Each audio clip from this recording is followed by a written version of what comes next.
नमस्कार।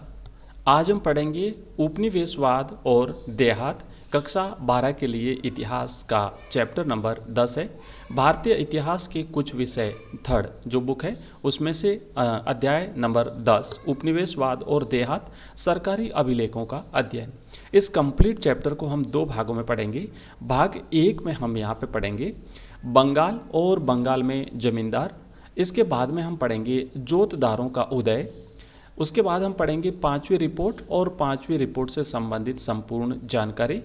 इसके बाद में हम पढ़ेंगे पहाड़ियों का जीवन और उसके बाद में हम देखेंगे पहाड़ियों के बाद में वहाँ पर संथालों का आगमन और संथालों का जीवन एवं उनकी विशेषताएं।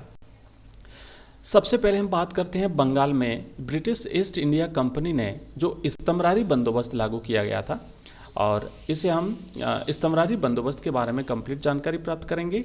देखते हैं कि इस्तमरारी बंदोबस्त लागू करने के कारण क्या थे। आखिर क्या कारण था कि ब्रिटिश ईस्ट इंडिया कंपनी ने बंगाल में इस इस्तमरारी बंदोबस्त को या जमींदारी बंदोबस्त को लागू किया था।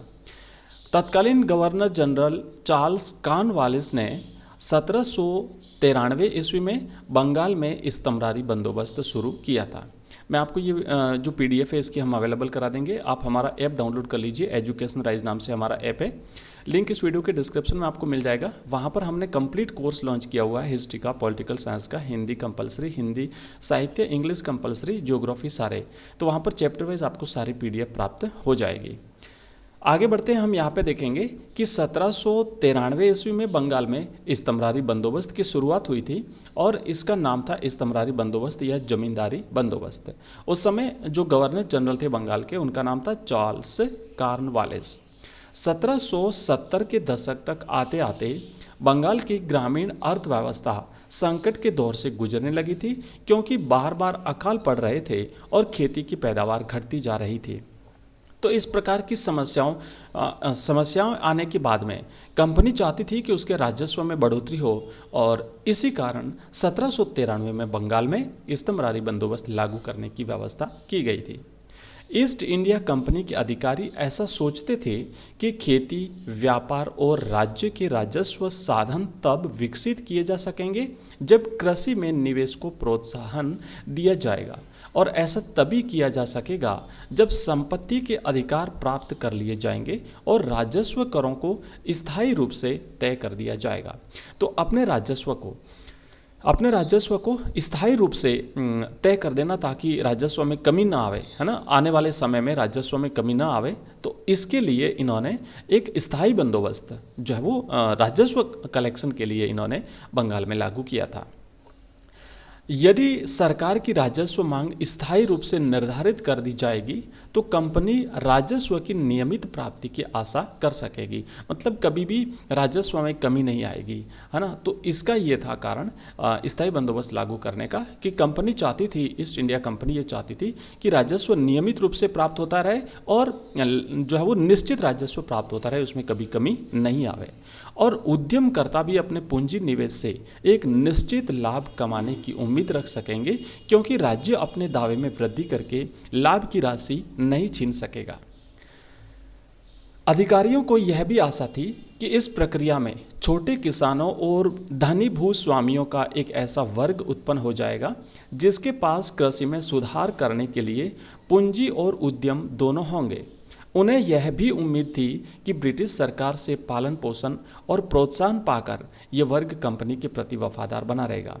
तो कंपनी ने यह सोचा, पहले तो खुद का फायदा सोचा, राजस्व जो है वो एक निश्चित राजस्व लगातार मिलता रहे, इस बात का उन्होंने ध्यान रख करके इस्तमरारी बंदोबस्त लागू किया। और दूसरा ये था कि इस प्रक्रिया में जो छोटे किसान और साथ ही साथ जो धनी भूस्वामी हैं ये इनका एक वर्ग उत्पन्न हो जाएगा क्योंकि ये जो व्यवस्था लागू करी थी इस्तमरारी बंदोबस्त, इसमें जमींदारों को जो है वो उन्होंने बीच में रखा था और इसलिए क्या होगा कि इनका भी फायदा होता रहेगा, इनको सुरक्षा मिलेगी, इनको जो है एक प्रकार से ब्रिटिश सरकार का समर्थन मिल जाएगा, सपोर्ट मिलेगा, तो इनको भी ब्रिटिश सरकार के प्रति ये वफादार बने रहेंगे। तो इस कारण इन्होंने इस्तमरारी बंदोबस्त को लागू किया था। अब हम बात करेंगे कि इस्तमरारी बंदोबस्त जो लागू किया उसके बारे में हम यहाँ पे जानते हैं। कि आखिर ये जो असफल क्यों हुआ, या फिर ये कह सकते हैं कि इस्तमरारी बंदोबस्त के तहत कई सारे ज़मींदारों को अपनी ज़मींदारियों को नीलाम करना पड़ा था। तो ऐसा क्या कारण था कि उन ज़मींदारों को अपनी ज़मींदारियों को नीलाम करना पड़ा। तो यहाँ पे हम देखेंगे पॉइंट नंबर 1 है कि प्रारंभिक मांगें बहुत ऊंची थी, क्योंकि ऐसा महसूस किया गया था कि यदि मांग को आने वाले संपूर्ण समय के लिए निर्धारित किया जा रहा है तो आगे आय में वृद्धि हो जाने पर भी कंपनी उस वृद्धि में अपने हिस्से का दावा नहीं कर सकेगी। तो इन्होंने पहले से ही ऊंची मांग जब वो निर्धारित कर दी थी, उन्होंने देखा कि बाद में हम अगर इसे बढ़ाएंगे तो ये बढ़ाना हमारे लिए संभव नहीं होगा। तो पहले से ही इन्होंने मांगें जो है वो ऊँची रखी, और इस ऊँची मांग को जमींदारों को पूर्ति करना संभव नहीं हुआ, या फिर राजस्व की जो है वो इतनी मांग की पूर्ति नहीं हो सकी। दूसरी बात ये थी कि यह ऊंची मांग 1790 के दशक में लागू की गई थी, जब कृषि की उपज की कीमतें बहुत नीचे थी, ज़्यादा आमदनी होती नहीं थी, जिससे किसानों के लिए जमींदार को उनकी देय राशियां चुकाना मुश्किल था। और जब जमींदार स्वयं किसानों से राजस्व इकट्ठा ही नहीं कर सकता था तो वह आगे कंपनी को अपनी निर्धारित राजस्व राशि कैसे अदा कर सकता था। तो शुरुआत से ही मुश्किलें आई कि जो मांग थी वो काफ़ी ऊंची थी, और इसलिए किसान उस मांग की पूर्ति नहीं कर पाते थे। साथ ही साथ जमींदार जब उसके पास राजस्व ही नहीं आएगा जमींदार के पास, तो वो कंपनी को क्या देगा। नेक्स्ट ये था कि राजस्व असमान था। फसल अच्छी हो या खराब, राजस्व का ठीक समय पर भुगतान जरूरी था। इसके अलावा एक सूर्यास्त कानून था। सूर्यास्त कानून के अनुसार यदि निश्चित तारीख को सूर्य अस्त होने तक भुगतान नहीं आता था तो जमींदार को उसकी जमींदारी को जो है वो नीलाम कर दिया जाता था। तो इस तरीके के जो नियम थे ये एक प्रकार से काफ़ी विचलित कर देने वाले नियम थे। अगला ये कारण था कि इस्तमरारी बंदोबस्त ने प्रारंभ में जमींदार की शक्ति को रैयत से राजस्व इकट्ठा करने और अपनी जमींदारी का प्रबंध करने तक ही सीमित कर दिया था। यानी बाकी जो उसके अधिकार थे वो उससे छीन लिए थे जमींदार से। उसका काम था केवल जो किसान थे, रैयत यानी किसानों से राजस्व इकट्ठा करना और उसके बाद में उस राजस्व को कंपनी को दे देना। कंपनी जमींदारों को महत्व तो देती थी, पर उन्हें नियंत्रित और विनियमित करना, उनकी सत्ता को अपने वश में रखना और उनकी स्वायत्तता को सीमित रखना भी चाहती थी।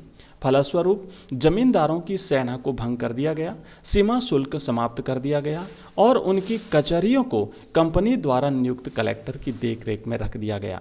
तो इस तरीके से हम ये देख सकते हैं कि जमींदारों की संपूर्ण शक्तियों को कंपनी ने नष्ट कर दिया था। यानी कि उनकी जो स्वायत्ता थी, उनकी जो स्वतंत्रता थी उसको सीमित कर दिया। उसकी जो फौजें होती थी, जो सेना होती थी जमींदारों की, उसको भंग कर दिया और अपनी सेना जमींदारों के यहाँ पे उन्होंने जमींदार के खर्चे पर लगा रखी थी और उसका उपयोग जो है वो जमींदार बिना कंपनी को पूछे नहीं कर सकता था। साथ ही साथ जो जमींदार होते थे उनको सीमा शुल्क प्राप्त करने का जो अधिकार था उसे भी कंपनी ने समाप्त कर दिया था और जमींदारों की जो कचहरियाँ हुआ करती थी उस पर कंपनी ने अपने कलेक्टर नियुक्त कर दिए थे, उनकी देखरेख में सारा कार्य होता था। तो एक तरीके से हम कह सकते हैं कि जमींदारों की संपूर्ण शक्तियों को जो है वो कंपनी ने समाप्त कर दिया था अपने हित के लिए कि कहीं जमींदार कंपनी के खिलाफ आवाज़ नहीं उठा दें। राजस्व की अत्यधिक मांग और अपनी भू संपदा की संभावित नीलामी की समस्या से निपटने के लिए जमींदारों ने इन दबावों से उबरने के रास्ते निकाल लिए और नए संदर्भों में नई रणनीतियाँ बनाई जाने लगी। तो ये कुछ ऐसे कारण थे, इन कारणों की वजह से जमींदारों की शक्तियाँ कमज़ोर होती गई और आखिरकार जो है जमींदार जो है इसके खिलाफ हुए। उन्होंने नई नई तकनीकें और नई नई योजनाएं जो है वो बना करके इस समस्या से निपटने का उपाय करने लगे। उसके बाद में अब क्या होता था कि जमींदार जब निश्चित राशि या फिर राजस्व जमा नहीं करवा पाते थे और उसके बाद में जब इनकी संपत्तियां नीलाम होने लगी, है ना, जमींदारों की जमींदारी जब नीलाम होने लगी तो उससे बचने के लिए जमींदारों ने अनेक उपाय किए। इसमें एक तरीका ये होता था, फर्जी बिक्रियां होती थी।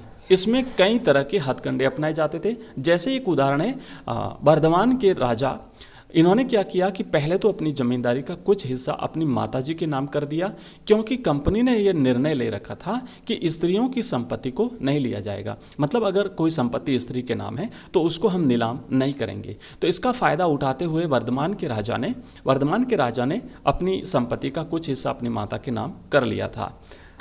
उसके बाद क्या होता था कि जब कोई बाहरी व्यक्ति नीलामी में कोई ज़मीन अगर खरीदता था, अगर किसी की ज़मींदारी अगर नीलाम होती थी और अगर बाहर का कोई व्यक्ति खरीदता था, तब भी उन्हें हर मामले में उसका कब्जा नहीं मिलता था, क्योंकि ज़मींदार स्थानीय स्तर पर काफ़ी शक्तिशाली हुआ करते थे और बाहर का कोई व्यक्ति वहाँ पर आता था तो उसे उसके सारे अधिकार नहीं दिए जाते थे।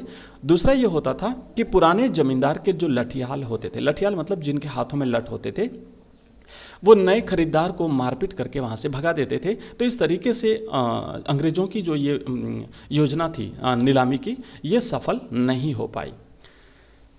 कभी कभी तो ऐसा भी होता था कि पुराने रैयत बाहरी लोगों को, यानी नए खरीदार को जो नीलामी प्रक्रिया में भाग लेते थे, उनको ज़मीन में घुसने ही नहीं देते थे, क्योंकि वे अपने आप को पुराने ज़मींदार से जुड़ा हुआ महसूस करते थे और उनके प्रति वफादार बने रहते थे। वे यह मानते थे कि पुराना जमींदार ही उनका अन्नदाता है और वह उसकी प्रजा है। तो किसान भी जो है वो नए जमींदार को उसमें प्रवेश करने नहीं देते थे। अब हम बात करेंगे जोतदारों का उदय। ये तो हमने बात करी अभी जमींदारों की, और जमींदारों की शक्ति को कमज़ोर करने की ब्रिटिश ईस्ट इंडिया कंपनी की योजनाएं, उनकी नीलामी, और ये सब हमने जान लिया। अब इसके बाद क्या होता है कि बंगाल में जोतदारों का उदय होता है। जोतदार यानी जो धनी किसान होते थे वो जोतदार के नाम से जाने जाते थे। 18वीं शताब्दी के अंत में धनी किसानों के कुछ समूह गांवों में अपनी स्थिति मजबूत करते जा रहे थे, जिन्हें जोतदार कहा जाता था। तो ध्यान रखिएगा कि बंगाल में जो धनी किसान थे, उन धनी किसानों को जोतदार के नाम से जाना जाता था, और ये जोतदार जो है वो गाँव में रहते थे। 18वीं शताब्दी के अंत में धनी किसानों के कुछ समूह गांवों में अपनी स्थिति मजबूत करते जा रहे थे, जिन्हें हमने देखा कि जोतदार कहा जाता है। और 19वीं शताब्दी के आरंभिक वर्षों तक आते आते जोतदारों ने जमीन के बड़े बड़े रकबे अर्जित कर लिए थे, यानी बड़े बड़े भूभाग जो है इन जोतदारों ने अर्जित कर लिए थे। उनकी ज़मीन का काफ़ी बड़ा भाग बटाईदारों के माध्यम से जोता जाता था, जो खुद अपने हल लाते थे, खेत में मेहनत करते थे और फसल के बाद उपज का आधा हिस्सा जोतदारों को दे देते थे। तो इस तरीके से जोतदार शक्तिशाली होते गए, और या फिर हम यूँ कह सकते हैं कि गाँवों में जमींदारों की बजाय जोतदारों की शक्ति जो है वो ज़्यादा ताकतवर थी। गांव में जोतदारों की शक्ति जमींदारों की ताकत की अपेक्षा अधिक प्रभावशाली होती थी, क्योंकि जमींदारों के विपरीत, यानी कि जमींदार जो है ना ये शहरों में रहते थे, तो जमींदारों के विपरीत जो शहरी इलाकों में रहते थे, जोतदार गांव में ही रहते थे, जहां पर इनकी भूमि होती थी, जहां पर रैयत जो है वो खेती करते थे। तो इनके साथ ही उसी गाँव में जोतदार रहा करते थे और गरीब ग्रामवासियों के काफ़ी बड़े वर्ग पर सीधे अपना नियंत्रण जो है वो नियंत्रण का प्रयोग करते थे और उनके साथ लगातार टच में रहते थे। तो ग्रामवासियों ने या फिर जो रैयत थे, जो किसान थे, वो अपने आप को जोतदार से ज़्यादा जुड़ा हुआ महसूस करते थे, जबकि जमींदार जो है वो शहरी इलाकों में रहते थे। जमींदारों द्वारा गांव की लगान को बढ़ाने के लिए किए जाने वाले प्रयत्नों का वे घोर विरोध करते थे। जोतदार जो होते थे वो किसी भी प्रकार का विरोध जो है वो करते थे, जो कि जमींदार के द्वारा किया जाता था।